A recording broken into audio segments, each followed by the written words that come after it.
bahan pokok saya yang paling utama itu ketela, Mas. Ketela. Ketela. Gaplek saya giling. Ada ketela fresh, terus ada bumbil sawit, bumbil kopra, CGF, DDGS, terus ada ampok jagung juga ada, terus polar ya. Jadi kayak satu, terus giling, terus nanti cara penyajiannya campur dengan ini kan bisa jauh ke Bogor pernah. Bogor ya. Madura. Madura. Lampung pernah juga. Lampung juga. Cuma yang semangat pagi, sobat bukan dokter hewan di manapun Anda berada. Perkenalkan, pagi ini kita sedang berada di kandang Rukun Mulia yang juga salah seorang YouTuber yang telah lama berkecimpung di dunia per-YouTuban Indonesia. Tepatnya di Desa Indonesia, Kecamatan Jawa Timur, Kabupaten Ponorogo, Negara Balong.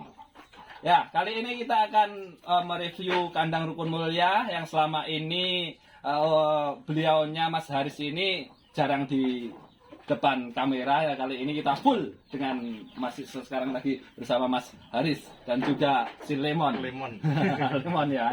Nah, tapi sebelum itu jangan lupa like, subscribe, comment, and share-nya, dan itu gratis dan itu akan menjadi amal ibadah teman-teman ataupun sobat bukan dokter hewan semuanya. Baiklah, ini dia Mas Haris, kandang Rukun Mulia. Ya, Mas Haris, salam kenal dari kita. Saya Tony DA dari Bukan Dokter Hewan. Ya, sama-sama Mas ya. Mas Haris ini perlu diketahui adalah seorang peternak juga melayani jual beli kambing Blegon di daerah Ponorogo dan sekitarnya, juga pernah kirim-kirim jauh Mas ya, ke luar kota juga ya. Malah yang sering kirim-kirim Mas. Malah yang sering kirim di cuma luar kota. Ya di sini juga banyak, cuma kirim-kirim juga sering. Iya, luar biasa. Luar katanya paling jauh gitu mana? Paling jauh ke Bogor pernah. Bogor ya. Madura. Madura. Lampung pernah juga. Lampung juga. Cuma yang Lampung itu tak titipin ke jasa kirim. Jasa kirim. Yeah. Kalau yang di Bogor dikirim sendiri. Yang terakhir kemarin jasa kirim juga. Jasa kirim. Cuman ya. paling yang kirim sendiri paling jauh cuma area Jawa Tengah, Jawa Timur sama Madura itu kirim sendiri. Sistemnya kalau kirim itu jauh COD atau transfer dulu Mas? Kalau saya bebas Mas. Bebas cuman ya. Kalau yang sudah sering transaksi ya kirim dulu, bayar di kandang nggak apa. Cuman misal baru transaksi DP lah, berapa cuma biaya bensin nanti bisa langsung kirim. Siap. Tapi amanah Mas? Amanah. Luar biasa. Insya Allah amanah saja. Sudah lama kalau kuncinya kan ternak kambing itu jual belinya juga amanah Mas, jauh-jauh. Gitu. Namanya beli kambing kan buat bisnis lagi Mas. Kalau kita dari awal sudah menekan harga yang tinggi, apa nggak amanah kan kasihan yang ternaknya itu. Besoknya lagi nggak jualan, fokusnya YouTube. Kalau ini Mas, pertama kali itu kok bisa terjun ke dunia kambing itu dilihat dari mananya, dari sisi bisnisnya atau memang sudah hobi? Dari awal tahun 2017 ya. Itu setelah saya lulus kuliah S1 itu hukum. Iya. Orang hukum ya. Terus lanjut S2 ini Mas. Belum lulus tapi. Alhamdulillah. Masalah tesis S2. Cuman belum lulus. Lulus S1 hukum, saya teman-teman tuh pada sibuk nyari pekerjaan. Sedangkan saya kan rumahnya di desa ya. Di desa tuh potensi yang ada di daerah saya itu apa, saya cari terus. Jadi saya nggak pernah Mas lulus kuliah itu langsung ngelamar belum pernah. Belum pernah sama sekali ya. Belum pernah ya. Terus lah istrinya nggak dilamar dulu? Belum Mas. Istri nggak dilamar? Cuma pacaran dulu. Dulu ya. Tapi alhamdulillah juga mau. Iya, lanjut ke kambing ya Mas. Ya, setelah lulus kuliah itu langsung alhamdulillah dikit-dikit ada modal dari bantuin Mas jualan rumah Mas. Jualan rumah dapat fee. Fee-nya itu tak buatin kandang kambing. Sebelumnya rencana mau bikin cukup 5 ekor, tapi dipikir-pikir lagi kalau cuma 5 ekor nanti saya nggak telaten untuk ternaknya Mas. Kalau minimal 20 ekor nanti kalau saya ke kandang jadi semangat. Jadi sekalian buat besar sekalian besar kandang jadi anggaran habis. Itu mulai saya vlog. Nah itu untuk isian kandangnya saya nabung per bulan dulu juga kerja juga di artikel writer Mas. Oh writer, penulis juga ya. Konten writer. Konten writer ya, luar biasa. Itu nabung-nabung beli 1 ekor kambing betina, 2 ekor, 3 ekor, terus diterakin jadi banyak, dijual anakannya. Gitu. Iya. Terus dijual anakannya, terus ada yang pesen juga. Pesen itu di kandang saya nggak ada, baru saya pulakin di pasar dari teman-teman peternak. Awal mula jual beli dan ternak. Ya. Jadi ternaknya jalan, jual belinya jalan masuk. Gara-gara yang pesen banyak, cuma stok di kandang belum ada itu awal 2018 mungkin. 2018 mulai jual beli yang online itu 2018 masuk.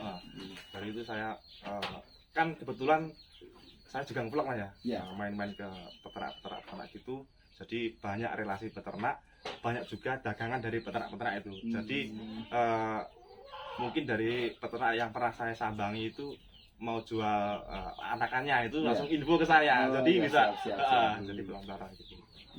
Ya. Terus itu kan 2018 Mas ya berjalan. Nah baru berjalan 1 tahun otomatis kan kena pandemi itu. Itu pandemi 2020 aja. 2019 akhirnya. Itu masa-masa pandemi itu juga imbasnya dampaknya ke Mas Haris sendiri? Pandemi itu ya secara otomatis berkurang ya. Apalagi konsumen saya dari luar kota itu juga banyak, ada kiriman-kiriman. Itu kan ada apa? Isolasi ya. Oh iya isolasi. Cuma cuma di pengiriman di luar kota itu agak tersendat. Tapi yang ada yang diuntungkan lagi dari saya penjualannya itu pas orang-orang yang istilahnya kerja di luar kota, katakanlah di Surabaya, di Jakarta itu kan pada dipulangkan. Nah itu jadi beralih ke ternak kambing. Itu ya, saya mulai ngajarin kayak gini mulanya kayak gini, modal segini nanti biar bisa muter kayak gimana. Nah itu dikit-dikit saya ngajari ke dia dari hasil saya belajar ke orang-orang yang sudah pernah berhasil. Jadi pandemi itu imbang, nggak ada efeknya. Efeknya mungkin kiriman luar kota itu berkurang. Cuma nambahnya itu dari segi peternaknya itu jadi lebih banyak gara-gara itu yang sebelumnya kerja di kantoran ternyata nggak bisa, dan yang masih bisa work from home itu juga disambi sama ternak, itu buat investasi. Nah itulah ya, di balik setiap musibah yakinlah pasti ada hikmah. Jadi seperti itu. Yakin seorang peternak ataupun seorang pebisnis itu yang harus tetap dipegang kuncinya itu ya. Di balik setiap musibah selalu ada hikmah. Cuma kalau ternak itu punya sabar. Oh sabar. Nggak bisa kalau cepet-cepetan kita putar 2 hari, 5 hari, 1 bulan. Untung nggak bisa, ternak sabar, tapi hasilnya di akhir tadi. Apalagi untuk breeding. Fokusnya ke arah breeding atau juga penggemukan juga Mas ini ternaknya? Kalau di sini Mas ya. Kalau di sini penggemukan ada, breeding juga ada, jual beli juga ada. Kalau saya breeding, fattening, trading. Cuma yang aktivitas rutinnya tiap hari itu tradingnya, jual beli. Kalau fattening, pengemukan itu saya ada Jawa Randu, betina-betina itu yang saya beli di pasar dari tetangga-tetangga, itu yang masih kurus-kurus gitu, yang gemuk ya alhamdulillah. Cuma saya kasih pakan campuran sendiri, jangka waktu 2-3 bulan, kalau udah gemuk jual lagi. Jualannya ke pasar atau ke pasar juga? Pendatang ke pasar jarang aja. Jarang. Cuma kalau ada yang butuhkan, biasanya sering Mas pengen buat acara apa hajatan itu ambil yang daging. Terus kalau yang breeding tuh biasanya saya beli ke peternak ataupun ke pasar itu, kadang-kadang ada yang hamil itu tak dipelihara dulu. Pelihara dulu baru keluar anakannya. Dijual diri, anaknya dipelihara gitu ya. Ya terus muter terus Mas ya, inovasi berinovasi, terus berkreasi seperti itu. Terus ini Mas ya, Mas sudah ternaknya lancar juga, terus jual belinya lancar Mas. Terus masih kuliah lagi S2. Nanti jangan-jangan kalau sudah lulus S2 jadi notaris, ternaknya ditinggalkan Mas. Iya Mas, kalau dari S1 ya, dari S1 sampai saya dapat S2 ini niat saya untuk kuliah itu memang bukan kok setelah lulus saya langsung kantor enggak. Cuma di perkuliahan itu kan ada ilmu, ketemu teman juga itu ilmu. Nah, ilmu kan penting lah ya. Pas di lapangan pun bagaimana kita menyikapi orang itu juga dari ilmu. Orang kalau nggak berilmu, cara menyikapi orang juga berbeda. Nah itu yang saya ambil. Ketemu orang banyak, ketemu ilmu-ilmu yang baru. Seperti itu Mas ya. Kalau S1-nya dulu hukumnya Mas. Kalau S2-nya sekarang? Ini kenotariatan Mas. Oh, notariat, jadi notaris ya, benar. Saya bilang tadi yang diambil nanti perjanjiannya Mas. Oh, gitu ya. Jual beli kambing. Akta itu masuk materi. Iya, nanti diusulkan Mas, biar dicantumkan akta jual beli kambing. Kasih akta. Jadi itu teman-teman, sobat bukan dokter hewan. Nanti kalau S2-nya sudah lulus kenotarisannya, beli kambing di kandang Rukun Mulia dapat akta notaris. Langsung dari Mas Haris, magister hukum ya. Ya itu. Terus dari 2017 tadi awal sampai sekarang 2022 itu pasti namanya usaha itu ada jatuh bangunnya. Iya. Ada saat-saat jatuhnya bisa diceritakan Mas? Kalau jatuhnya dulu ya Bang, kalau awal-awal cuma sekedar ternak. Tahunnya itu ya pelihara kambing, dikasih pakan, beres, selesai. Ternyata nggak begitu Mas. Masa di lapangan yang pertama yang paling susah itu konsisten. Konsisten itu kita harus tiap hari kasih pakan kambing, kita tiap seminggu sekali harus bersihkan, itu yang paling susah. Kebanyakan orang-orang itu bayangin di enaknya aja. Oh, pakan ini baru wis hari lemu. Ternyata nggak bisa. Yang pertama itu konsisten. Nah itu. Terus yang kedua itu dari segi pakan. Dulu awal-awalnya itu mati 3 ekor betina jumbo-jumbo, beli harga berapa ya? 4 jutaan 3 ekor Mas. Gara-gara kesalahan pakan. 12 juta Mas. Di awal-awal terasa berat ya. Sekarang mungkin enteng. Setelah itu ya mati gitu. Domba baru datengin Mas ya. Baru datengin itu mati berapa ekor, pagi mati, siang mati, sore mati, dari segi pakan. Ya itu kerugiannya kalau saya jatuh bangunnya ya pas jatuhnya ya dari kerugian. Di awal kerugian itu. Cuma kalau harga naik turun itu, kalau menurut saya sama Mas Hanto itu kakak saya itu. Nah itu sudah biasa Mas. Cuma pas harga murah kan kita harus menyikapi, kita ditahan dulu. Biasanya Kak harga murah itu banyak yang jual. Nah seperti saat ini banyak yang jual itu karena dari petani membutuhkan kayak pupuk itu, jadi banyak yang jual kambing. Itu bisa saya atasi kalau naik turunnya kambing itu. Cuma kalau yang masuk paling sekolah juga itu Mas ya. Sekolah itu juga Mas, banyak biaya juga itu. Cuma kalau jatuhnya pas itu banyak yang mati. Domba apalagi Mas, banyak yang mati. Bicara soal pakan ya Mas, tadi di awal-awal banyak melakukan kesalahan pakan hingga mengakibatkan banyak kambing ataupun dombanya yang mati. Sekarang sepertinya saya lihat di sini juga ada tong-tong wadah pakan itu juga bisa dibagi sedikit formulanya, barangkali nanti bisa bermanfaat Mas. Jadi kalau di kandang saya ini kan saya fokuskan dari segi pakan, saya optimalkan ya. Soalnya kan jual beli. Jadi saya itu beli kambing yang kurus-kurus, kita gemukkan, kita baguskan dengan pakan ya. Yang pertama untuk pakannya itu yang rutin tiap hari itu pasti hijauan.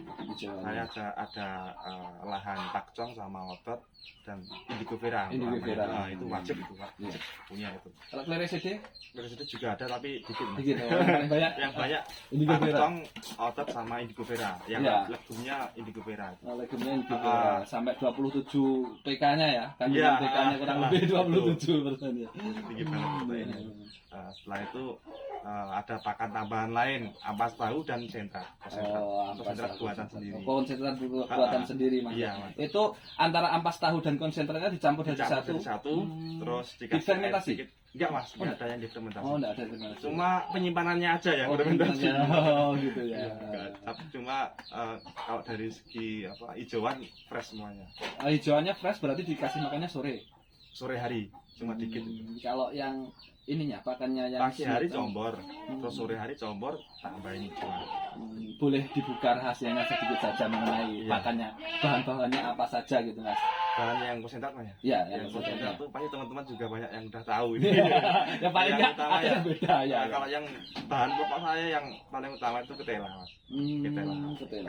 Gaplek saya giling, ada ketela fresh, terus ada bumbil sawit, bumbil kopra, CGF, DDGS, terus ada ampok jagung juga ada, terus polar ya. Jadi kayak satu, terus giling, terus nanti cara penyajiannya campur dengan ampas tahu tadi. Oh, baru percampuran dengan ampas tahu yang terakhir saat ngombor ya. Iya, betul.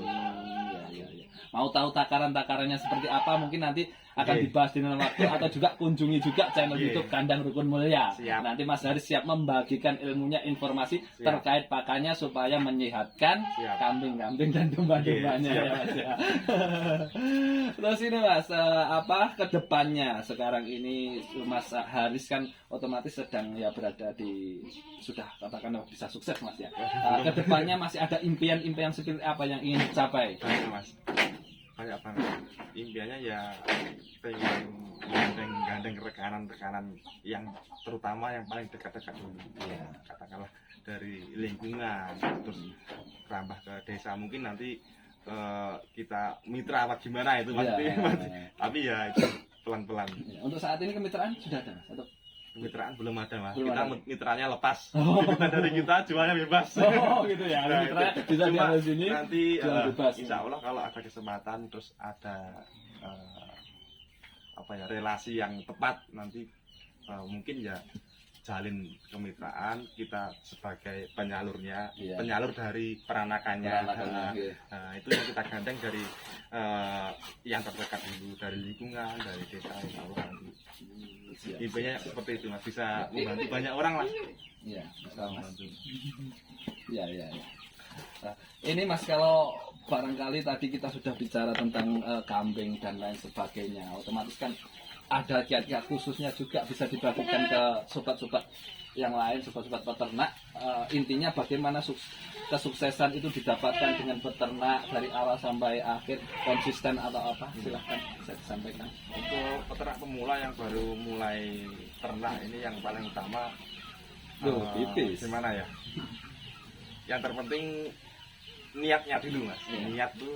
Niat itu keseluruhan ya, artinya niat itu harus fokus ke peternak itu, ke ternak, usaha ternaknya itu, dan yang paling utama kerja keras itu ya kalau ternak kambing itu ya harus kotor pokoknya bagaimana kambing itu bisa terawat dengan bagus. Terus yang kedua cari relasi sebanyak mungkin, jangan cuma ternak aja, yang paling utama itu. Jangan cuma ternak, kambingnya bagus, nah relasinya nggak ada. Jangan paling utama itu yang sering saya kasihkan ke teman-teman ternak itu, jangan belajar ke satu peternak aja. Silahkan pergi ke tempat-tempat peternak-peternak lain yang sudah berhasil, yang sudah bagus, itu disambangi, kita cari ilmu. Ya, kadang minder juga loh Mas, kalau saya juga gitu Mas. Kalau peternak sukses sopo gitu kan, kadang minder juga tapi ya loss gitu. Paling utama itu kalau ternak kambing itu yang penting relasi ternaknya itu. Terus lagi Mas ya, yang intinya jangan gengsi gitu ya. Mas Haris ini sebentar lagi S2 loh. S2, bayangkan seorang sarjana magister hukum, notaris, bergelut dengan kambing-kambing yang mau kotor-kotor dan lain sebagainya. Luar biasa sekali ya. Ya, kita doakan semoga Kandang Rukun Mulia, baik itu penjualan, peternakannya, juga channel YouTube-nya terus berkembang ke depannya. Dan kita ucapkan terima kasih banyak kepada Mas Haris telah menyambut kita dengan luar biasa. Dan semoga kita tumbuh kembang untuk Indonesia Jaya. Terima kasih.